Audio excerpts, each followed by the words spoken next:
इसके साथ ही धृष्टकेतु, चिकितान, कशीराज, पुरुजित, कुंती भोज तथा शाव्य जैसे महान शक्तिशाली योद्धा भी हैं। Page number 5। पराक्रमी युधामन्यु अत्यंत शक्तिशाली, उत्तमौजा, सुभद्रा का पुत्र तथा द्रौपदी के पुत्र, ये सभी महारथी हैं। फ्रेंड्स, ये श्लोक है, श्लोक के सारे मीनिंग्स है। उसके बाद, किंतु हे ब्राह्मण श्रेष्ठ, आपकी सूचना के लिए मैं अपनी सेना के उन नायकों के विषय में बताना चाहूँगा जो मेरी सेना को संचालित करने में विशेष रूप से निपुण हैं। नेक्स्ट, मेरी सेना में स्वयं आप, भीष्म, कर्ण, कृपाचार्य, अश्वत्थामा, विकर्ण तथा सोमदत्त का पुत्र भूरिश्रवा आदि है जो युद्ध में सदैव विजयी रहे। तात्पर्य, दुर्योधन उन अद्वितीय युद्धवीरों का उल्लेख करता है जो सदैव विजयी होते रहे हैं। विकर्ण दुर्योधन का भाई है, अश्वत्थामा द्रोणाचार्य का पुत्र है और सोमदत्त या भूरिश्रवा वाहिकों के राजा का पुत्र है। कर्ण अर्जुन का आधा भाई है क्योंकि वह कुंती के गर्भ से राजा पांडु के साथ विवाहित होने के पूर्व उत्पन्न हुआ था। कृपाचार्य की जुड़वा बहन द्रोणाचार्य की ब्याही थी। ये श्लोक, ये उसकी मीनिंग। ऐसे अनेक वीर भी हैं जो मेरे लिए अपना जीवन त्याग करने के लिए उद्यत हैं। ये विविध प्रकार के हथियारों से सुसज्जित हैं और युद्ध विद्या में निपुण हैं। तात्पर्य, जहाँ तक अन्यों का यथा जयद्रथ, कृतवर्मा तथा शल्य का संबंध है, वे सब दुर्योधन के लिए अपने प्राणों की आहुति देने के लिए तैयार रहते थे।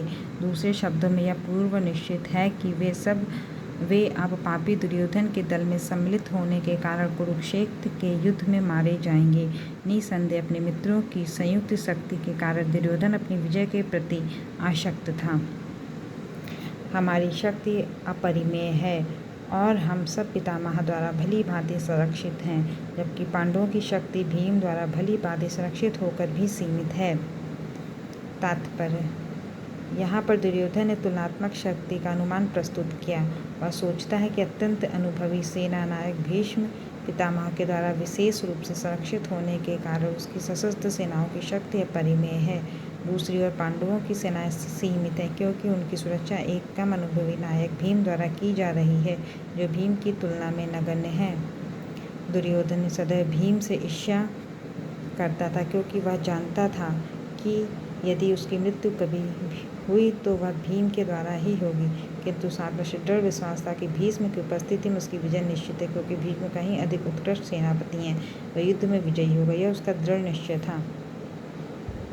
अतएव सैन्य व्यू में अपने अपने मोर्चों पर खड़े रहकर आप सभी भीष्म पिता को पूरी सहायता दें। तात्पर्य, भीष्म पितामह के शौर्य की प्रशंसा करने के बाद दुर्योधन ने सोचा कि कहीं अन्य योद्धा यह ना समझ लें कि उन्हें कम महत्व दिया जा रहा है। अतः दुर्योधन ने अपने सहज कूटनीति ढंग से स्थिति संभालने के उद्देश्य से उपयुक्त शब्द कहे। उसने बलपूर्वक कहा कि भीष्मदेव निसंदेह महानतम योद्धा है, किंतु अब वे वृद्ध हो चुके हैं। अतः प्रत्येक सैनिक को चाहिए कि उनके चारों ओर से उनकी सुरक्षा का विशेष ध्यान रखे। हो सकता है कि वे किसी एक दिशा में युद्ध करने में लग जाएं और शत्रु इस व्यस्तता का लाभ उठा ले। अतः यह आवश्यक है कि अन्य योद्धा मोर्चा पर अपनी अपनी स्थिति पर अडिग रहें और शत्रु को व्यूह न तोड़ने दें। दुर्योधन को पूर्ण विश्वास था कि कुरुओं की विजय भीष्म देव की उपस्थिति पर निर्भर है। उसे युद्ध में भीष्म देव तथा द्रोणाचार्य के पूर्ण सहयोग की आशा थी, क्योंकि वह अच्छी तरह जानता था कि इन दोनों ने उस समय एक शब्द भी नहीं कहा था जब अर्जुन की पत्नी द्रौपदी को असहाय अवस्था में भरी सभा में नग्न किया जा रहा था और जब उसने उनसे न्याय की भीख मांगी थी। यह जानते हुए कि इन दोनों सेनापतियों के मन में पांडव के लिए स्नेह था, दुर्योधन को आशा थी कि वे स्नेह को उसी तरह त्याग देंगे जिस तरह उसने घृत कीड़ा के अवसर पर किया था। ये श्लोक है, ये उसकी मीनिंग है, ये नीचे। तब कुरुवंश के वयोवृद्ध परम प्रतापी एवं वृद्ध पितामह ने सिंह गर्जना की सी ध्वनि करने वाले अपने शंख से उच्च स्वर से बजाया, जिससे दुर्योधन को हर्ष हुआ।